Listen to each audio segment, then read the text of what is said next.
beginning with the most recent one. The one we got to see at the Denver Society, the one that has Hey. had so much speculation. There has been conspiracy theories forwards and backwards for this movie. We made it out to Denver for this one. Zach, should anyone even make it out to the theater for Argylle? I'm not so sure it really merits the watch, especially at that really, really cumbersome 2 hours, almost 20 minutes on top of that. You I feel it. do. There's been a pretty strong negative critical reaction to this movie that I at times feels like a bit excessive to me, because I think the movie is mostly okay. There's definitely patches where it is a lot worse than okay, but like it's a Matthew Vaughn action comedy, so it's snappy. There's fun performances. I think both Sam Rockwell and Bryce Dallas Howard are doing like decent work here and are pretty regularly entertaining. It's nice to see them get this kind of spotlight, but it's just this story that kind of goes nowhere and takes forever to get there.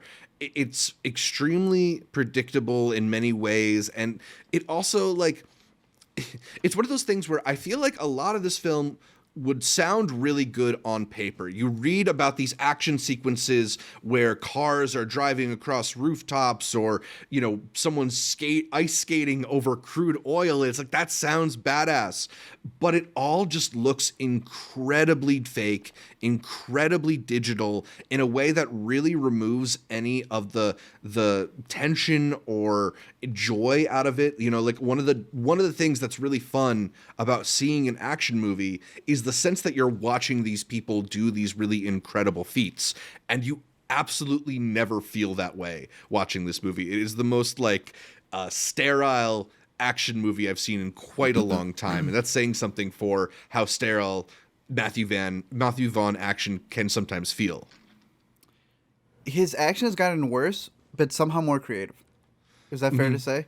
Yeah, I mean, like there are you were mentioning the crude thing, the crude oil one. It's cool, just Yeah. doesn't feel like the best it could possibly be directed. If that makes sense. Yeah, exactly. I mean, it feels like, if you took longer to work on a sequence like that, maybe if it was in the hands of Chad Stahelski, who would actually adhere to the practical realities of that type of situation, you could do something really, really cool with that idea. But it just the execution of it just feels so fake, and it's one of those things where it's the style of movie where you're never really questioning the safety of the lead characters, because they're so impenetrable and unable to be damaged throughout this. They just always are winning. They never seem to have a difficulty with their situation. And sure, part of that is just a trope of being a super spy or whatever. But they never really sell that aspect of the story either. It just kind of feels like they're trying to marry these two styles, and it never feels like it coheres. Were you a fan of Bullet Train? No, which Okay, it's the same action I think team who did Bullet Train, so that could probably Makes a lot of explain sense to of the action sequences there. I will give them credit for this. Not credit in the weird way, but the stunt coordinator I think had passed midway through the shoot. So I'm giving them credit for the fact that the leader of a heavy choreographed movie did kind of leave them midway through, and they kind of had to handle it. So I think that a lot of the scenes where they go over the top are impressive, I guess, in that sense. I don't think that they're as good as, say, I don't know how you felt about his early stuff, like with Kingsman, or he did Kick-Ass as well, right? Yeah. Those action sequences, the church scene. I know there's been a big divide, especially the more that those movies have kind of aged, especially with the other sequels, how people have felt about those, whether they think it's good action, whether they think it's, again, like you're saying right now, this fakey, almost like you could tell this is very CGI. They're not really completing the punches. They may not even be in the same room. Was there a point where you thought that action was better? I definitely think the choreography worked for me a lot better in movies like Kick-Ass and movies like Kingsman, and I think maybe the digital look of those movies felt a little bit more novel at the time, where people weren't yet worn down by that style in a way that saturated. The people have, that style has aged poorly, but I still think there's a creativity in how it's executed, and I still feel like it feels a little bit more visceral, like particularly Kick-Ass feels actually like people are taking hits and like things are landing in a way. While I really hate the scene in Kingsman that everybody talks about, I think it's like well executed. I just think story-wise, thematically, it's garbage, but it looks pretty good. Nothing Actually, looks... the bar scene, right? The bar scene in Kick-Ass from Kingsman. That one was pretty good, and I think that's a great usage of CGI and the way that he mixes things in as well. This feels like an ad for an Apple product. Yeah. Knowing that it's an Apple Music, it's almost like they're testing out what the next liquid retina display is going to be, because there are some overly colorful scenes, like you were mentioning, stuff where you're seeing them spin around in slow-mo and in all these different frame rates, where it's almost like a technical feat, not so much an emotional, cinematic thing that people are probably going to be looking for. I did get moments watching this where I was reminded a bit of Rebel Moon and thinking, like, why does this have to be in slow motion CGI right now? Yeah. I'm not going to say it's that bad. It's not that bad. It's not that bad. It's not that bad. In there are Rebel moments. Moon, you could damn near see the Apple boxes that they were sitting on. But this, I agree with you. You could tell that it's very much a COVID movie because of the way that a lot of the things are framed, the amount of characters that you really have in one scene, and you can tell that the extras were stitched in there. Did any of them stand out to you? Because obviously you have like a double thing going on here, and where you have Bryce Dallas Howard's character as this author who's trying to write her next book, but then you have what I feel has been a plot already in multiple things. Am I mistaken with this? Did they not do this in the Sandra Bullock movie? Yeah, absolutely. I mean, like it feels derivative in a lot of ways. Yeah, that the author is the only person who's going to be able to come up with whatever thing that they need to figure out in the real espionage world. So a spy comes to protect her. Yeah, or even the way that they ultimately go with this story, and it's like, you know, with some elements of like not knowing who you are, like that also feels incredibly played out, and it's, I don't know. Did you care for any of those characters? I thought Sam Rockwell was decent. I'm a Bryce Dallas Howard fan. I'm not saying that this is their best work. No, I think they're the only two who kind of come away from this movie like positively. Everybody else is very much just kind of there, pretty much in paycheck mode. Like Henry Cavill maybe has like moments here or there, but his character just kind of makes no sense when he decides to show up or not. But you know, Sam Rockwell's a really charming guy, and he gets to play a little bit looser. You know, he does his thing where he dances in every movie. Same name dance. Yeah.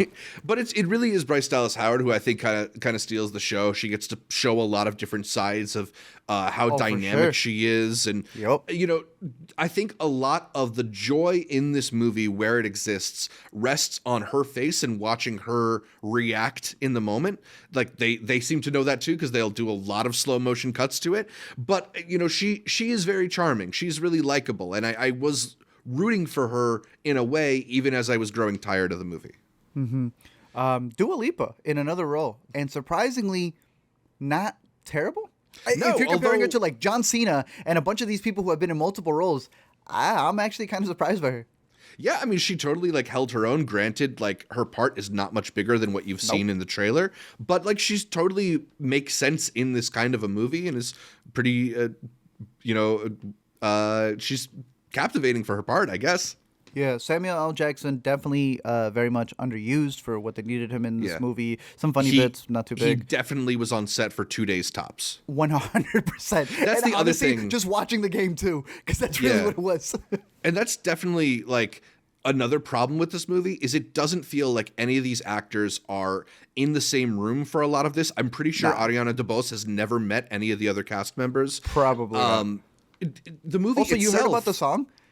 She had been cast, and then they went and in the middle of filming, she won this little thing called an Oscar. So he called her up and he goes, so we're going to have to record a song. They got, Boy George in there, and that's what created that electric, whatever, boogaloo energy song. DeBose gets a song that plays over the credits. She gets a couple songs in the movie. 2 songs, yeah. But good for her. Alina really likes the song. I've seen it kind of chart, I guess. I don't care for it too much, but it's not the worst part to come. It's not the worst thing to come out of the movie. He did say when approaching this movie, because there is like a post-credit scene that we won't get into too much spoilers, but obviously knowing the biggest franchise that he has, and he does leave this in a cliffhanger to follow up. he had mentioned this being a movie for his daughters, and specifically that it is the female Kingsman. How do you feel about that? I mean, there aren't like a lot of women in this movie to call it the female Kingsman, right? It's still most of the action is He actually called it the antidote. antidote to Kingsman. The antidote to Kingsman. Like, I don't know how you compliment your previous franchise by going like, I need a female version of this, then call it the antidote, in which you're kind of like belittling your, like apologizing for what you've done with the Kingsman franchise, which there are some apologies he owes for that franchise. Yeah. I don't know. I mean, I haven't kept up with Kingsman enough to even know what he means by an antidote to it, but definitely was not like a cure for any of my ailments, for sure. Two more things before I want to move on, or at least unless you got anything else, but can we talk about how nothing feels real in this movie because they are never on location? Like, this is one of the most CGI'd blue screen for filling in for Shanghai kind of movies I've ever seen. And you said the budget was $200 million to never be there?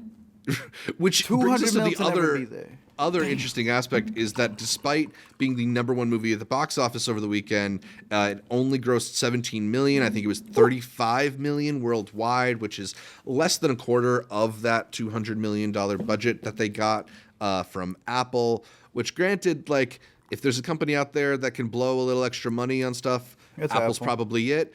But it'll come with your phone.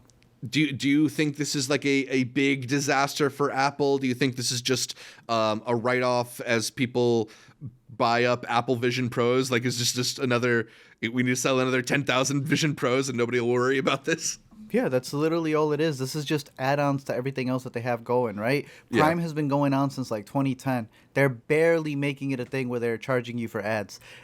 Apple hasn't cared. They've been throwing out Apple TV subscriptions, right? With whatever device you buy, even if it didn't mean anything. You can get a HomePod. You can't play Apple TV stuff out that. They would give you a whole month of Apple TV Plus for free. I think what's smart is that they're actually rolling out the movies the way they should be. This is a conversation you and I have been having. They are mopping Netflix when it comes to this. Netflix does not know how to release their movies. They had some of the biggest pickups out of Sundance. How do we feel about that? Every single movie that they got out of Sundance, you and I are worried that it's not going to play.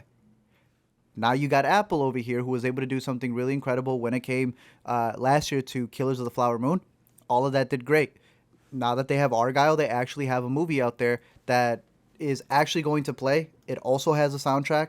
And then on top of that, they'll be able to have it on Apple TV Plus whenever it's ready to go. This was a movie that Matthew Vaughn was so passionate about. He funded it himself. Did you know that, Zach? So much of it that the cat is even his. Yeah, even the cat.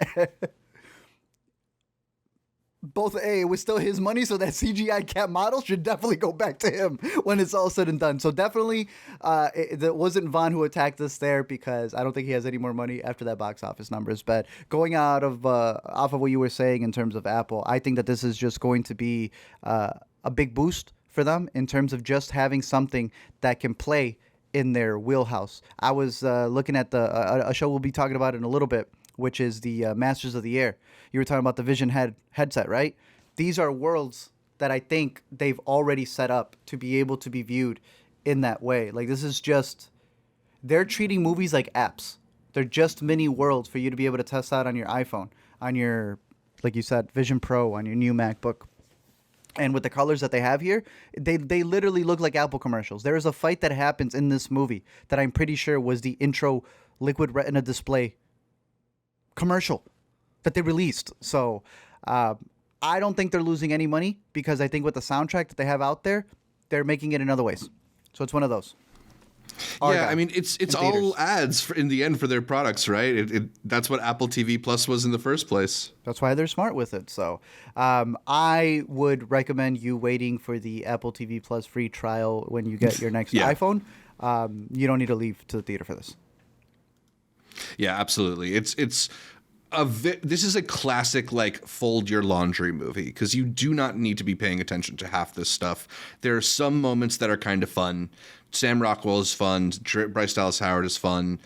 They use the weird new AI learning Beatles song and say, "Oh, this was always our song, even though it came out this year." That's what I was saying, bro. I came out of it. I was like, they really rewrote this to be like a song that's been out. I was like, this just came out. Yeah. This can't be in a music box. It makes no sense. Yeah. You know how you put like trolls on for the kids because there's a bunch of like bright colors and they'll be distracted. Whoever that adult is in your life, you all know who it is. This is that movie. Put it on at whatever party that you need them distracted. Argylle will be the thing that helps you. Yeah, So that is out in perfect. theaters if you care for it.